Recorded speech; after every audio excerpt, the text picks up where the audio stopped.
What up, what up, what up, what up? You already know what it is. You have just entered a Giants world.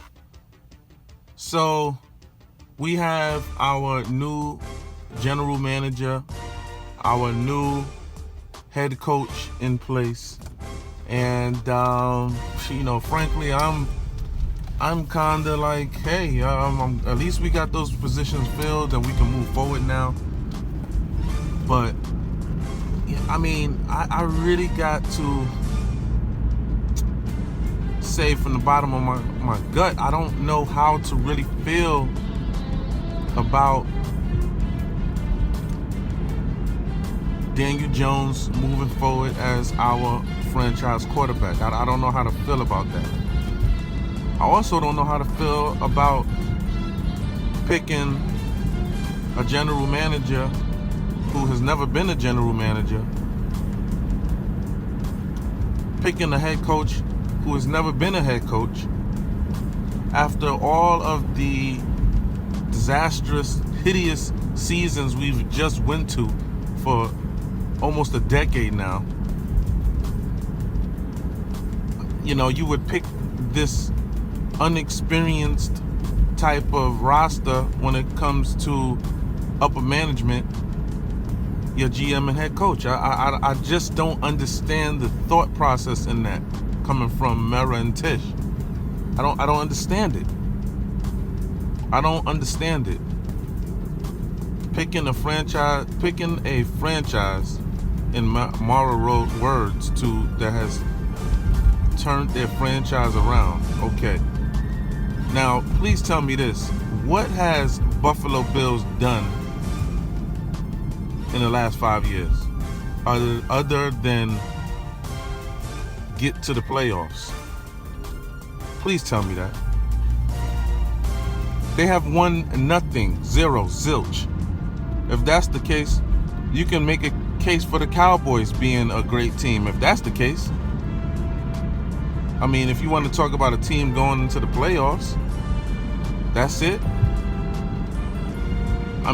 They didn't start really kind of winning, in my opinion, until Tom Brady left the league. Until Tom Brady left their actual division. Okay? And I had a feeling that was going to happen too. So, we hire a coach. We hire a general manager who was with the Buffalo Bills. And we hire these candidates, basically going off of the juices of, because they have beaten the New England Patriots. In the playoff game. But that wasn't the Tom Brady Patriots. Let's be serious, people. That was not Tom Brady and the Patriots. Okay? Yeah, that makes a big, big difference. Okay? They lost to Kansas City 2 years in a row. 2 years in a row. They did not make it to the AFC conference finals. They didn't. So why are we running off of these type of juices, picking these type of candidates, when you could have easily even at least interviewed Eric Bieniemy, who has won a Super Bowl as offensive coordinator? But I know that's long gone. We have hired these people, but I just don't understand the thought process. I do not understand it. I don't. Plenty of qualified candidates out there for that job, and you pick these people to be your GM and offensive coordinator and head coach.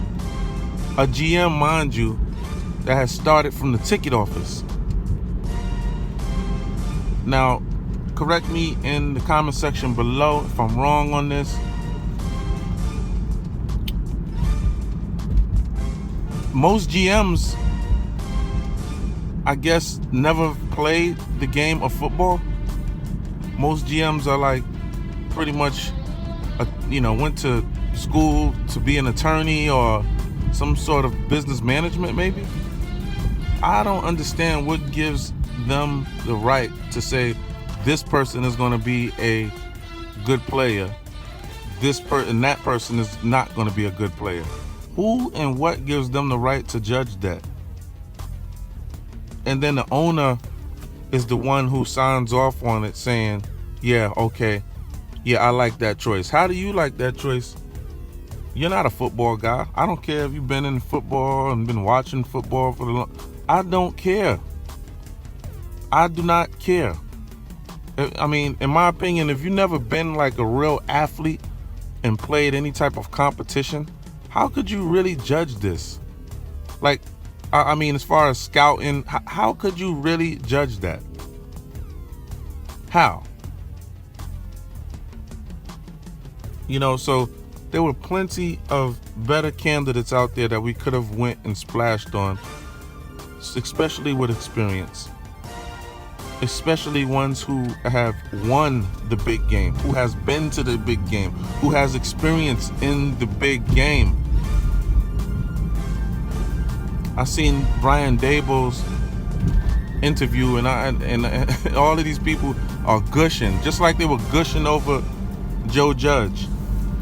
What I picked up from that interview or press conference from Brian Daboll was a inexperienced, newly created head coach. What could he possibly say? I could have told you what he was going to say going into it. Even the questions that was going to come his way, I could have told you what his answer was going to be. He's never been a head coach before. Now, I'm not saying don't hire him because he has never been a head coach. I'm really not saying that. What I'm saying is there was plenty of overqualified candidates in that pool in which we could have picked from. Given the fact that we have been so disastrous in the last decade, you go and pick basically yes men who's not going to push up against you, Mara, the real GM of the team. You go and pick these people who has never been in these type of positions. I mean, so I don't get it. You don't give a call to Brian Leftwich, who was calling the offense for Tom Brady. You don't give him a call at least. You don't give Eric Bieniemy a call. These people have won championships. These people have went to the big game. They know what it takes. Not some coaches who have got bounced in the first and second round of the playoffs, and that's their ceiling. They don't know what it takes. They've never been there. They still don't know what it takes. They've never been there.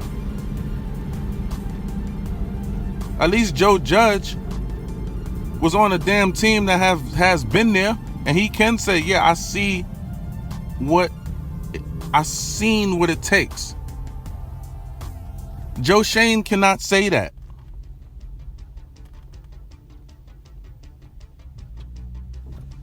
Well, Daboll, he can kind of say that now that I think about it, because he was on the Patriots staff, and yeah, he was there for a few Super Bowls. But nonetheless, Joe Shane has never seen it. But I'm not really gonna attack my team like that. I'm really not.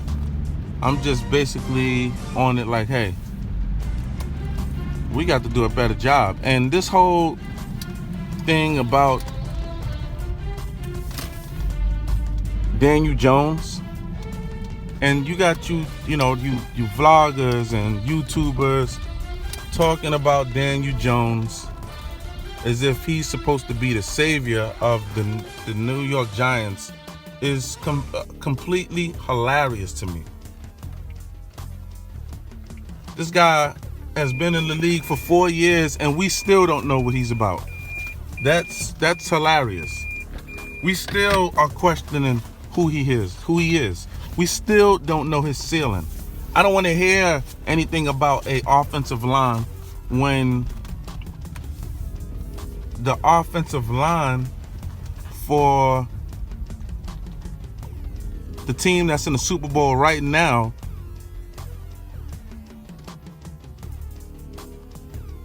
just basically allowed their quarterback to get sacked 9 times in the playoffs in a O-line that consists of 5th round and 6th round picks.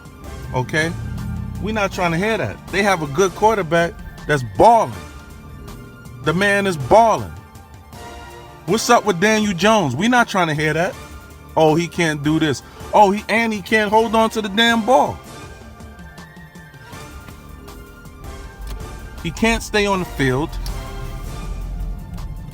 I mean, what the freak is up with all of that? Like, really? Like, really? So, don't hand me that. Don't give me that. I don't want to hear that.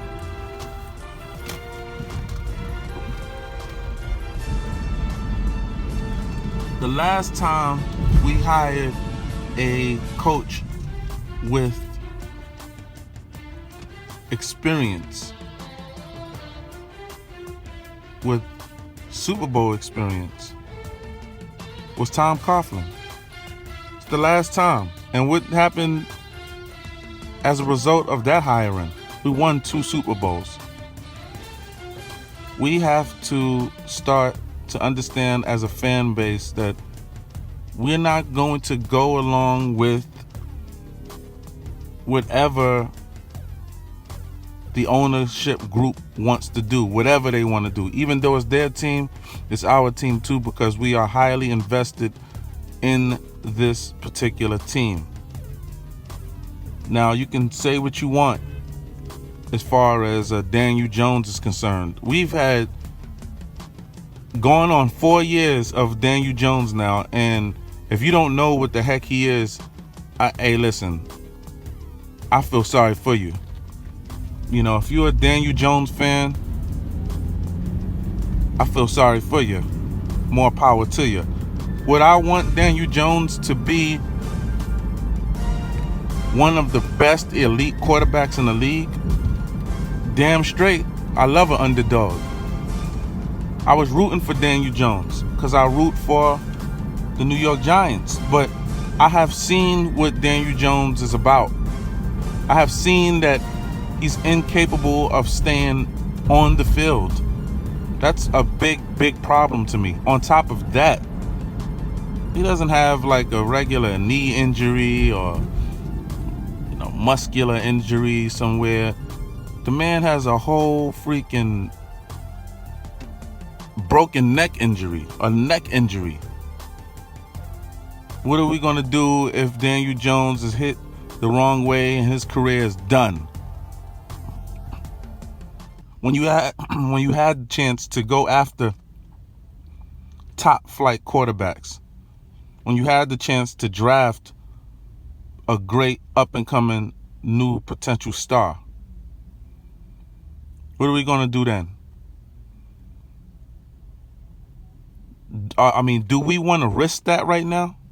Do we want to put ourselves in that particular predicament right now? You're starting over as a franchise, allegedly, because, if you're going to come in here and think you're going to keep these players and say that it's just been the coaching staff around them, this is the reason why, you a damn fool. Okay? I've watched enough football to know that. But y'all let me know what y'all think in the comment sections below. I do think that the New York Giants will get back to the where they're supposed to be. But I just simply was questioning the moves we just made and how we went about this particular process. Hiring a coach, bringing in Brian Daboll for 2 interviews before you could even give a coach 1 interview. I mean, it was just like, come on, man. Like I was saying before in my other video, before Daboll was hired, I said, come on, we all know you're hiring Brian Daboll. Come on now. The writing is all on the wall.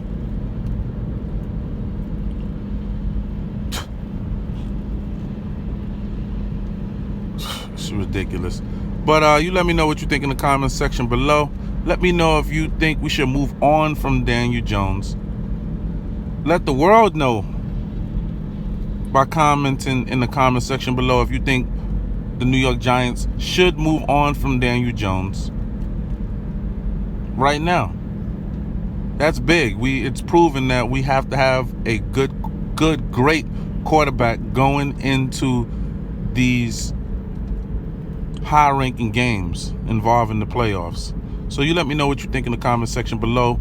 Don't be shy. Be sure to hit that like and subscribe button. Hit that like button. Hit that subscribe button. I love you all. Let's beat this algorithm. Until next time, I love you all, except for the ones I don't. Peace.